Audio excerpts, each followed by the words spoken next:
Another day, another game na naman tayo mga doy.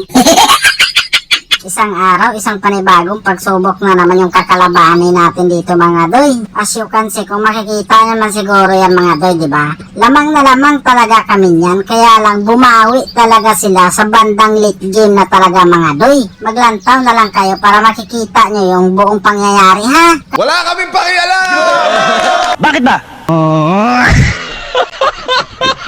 Kala ko talaga susunod agad yung Atlas sa akin mga doy. Kaya lang ang tagal man yung nakasunod. Na-expire tuloy yung kapangyarihan ko. Hahay. Madaldal ka eh. Nakakahiya kasi. Kaya dito sa pagkakataon na to, unti-unti na talaga yan silang makapag-push mga doy.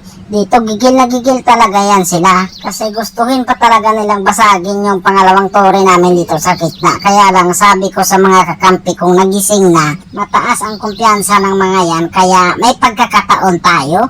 At dito na nga mga doy, ang ganda ng set ng Atlas dito.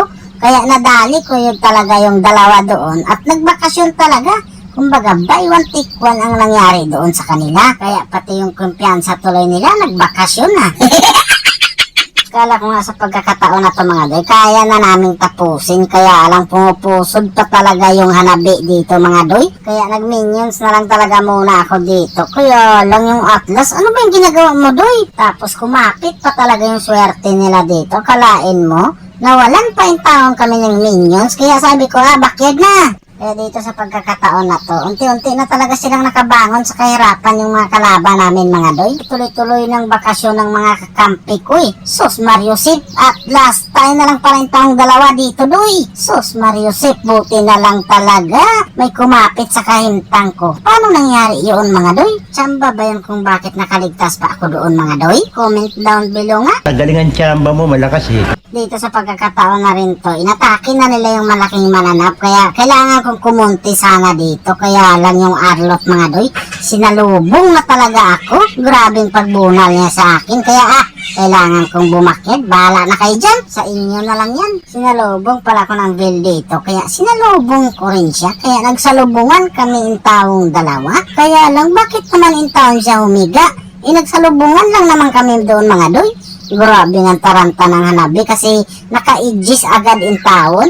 Sus Mariusep, hindi pa nakontento. May wing chant pa. Ay grabe ka naman magdepensa hanabi.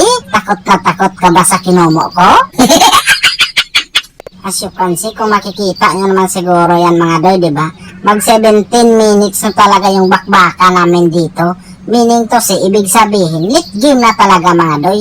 Maglisod na talaga ang kahintang namin dito. Kita nyo naman siguro yan, di ba? Yung Arlot lang yung nagpo-front sa amin, pero hindi namin basta-basta mabigyan ng discount. Pero sabi ko sa kanila, hayaan nyo, maluya din yan. O kita mo, naluya din tawon.